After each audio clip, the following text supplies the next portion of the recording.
ఎన్ని సార్లు చెప్పాలి బ్రో ఒక్కొక్కరికి అసల? ఇప్పటికే నాకు చాలా మంది డీఎమ్స్ కూడా చేస్తూనే ఉన్నారు. "అన్నా 2,00,000 ఇస్తే మెరిట్‌లో పేరు రప్పిస్తా, 3,00,000 ఇస్తే మెడికల్ చేస్తా" అని. అవన్నీ పెద్ద స్కామ్. ఇప్పటికైనా మీరు రియలైజ్ అవ్వండి. అండ్ మొన్న ఒక అగ్నివీర్ సెలెక్ట్ అయ్యారంట. నాకు మెసేజ్ చేశారు. "అన్నయ్య ఇలా 2,00,000 ఇస్తే నాకు మెరిట్‌లో పేరు రప్పిస్తా" అని. వెంటనే నేను నా బ్రదర్‌కి కాల్ చేసి మరీ చెప్పాను. "బ్రదర్ ఈసారి తను గాని కాల్ చేస్తే ఖచ్చితంగా నువ్వు కాల్ రికార్డ్ చెయ్యు. అండ్ అది ఫైల్ కూడా కంప్లీట్ చెయ్యు" అని. నేను చెప్తూనే ఉన్నాను. ఆల్రెడీ చాలా మందైతే ఇలా మోసపోతూనే ఉన్నారు. ఇన్‌ఫాక్ట్ వాడి ఈక కూడా నేను పీకలేడు. అండ్ ఆ బ్రదర్‌కి ఇప్పుడు సెకండ్ లిస్ట్‌లో మెరిట్ కూడా వచ్చింది. తను మొన్నే నాకు ఫోన్ చేసి, "అన్నా చాలా థాంక్స్ అన్న గాని సజెషన్ ఇవ్వకపోతే నేను ఖచ్చితంగా వాడికి డబ్బులు కట్టేటోడినన్నా" అని. ప్లీజ్ మీరు కొంచెం రియలైజ్ అవ్వండి. అండ్ మళ్ళీ మళ్ళీ నాకు మెసేజ్‌లు చాలా మంది చేస్తూనే ఉన్నారు. అందుకే ఈరోజు ఈ వీడియో చేయడానికి గల కారణం. కొంచెం రియలైజ్ అవ్వండి. ఎవ్వడు మీకు ఈక కూడా పీకలేడు బ్రో.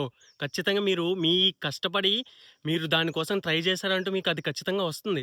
ఒకవేళ డబ్బులు కట్టారంటే అది మీకు ఖచ్చితంగా ఆ లాసే. ఎప్పటికి మీరు దాన్ని పూడ్చుకోలేరు. అండ్ మీకు మీ సొంతంగా వచ్చినా సరే మీకు ఆ రిగ్రెట్ అనేది లైఫ్ లాంగ్ ఉంటుంది. నేను డబ్బులు కట్టి వచ్చానా అని.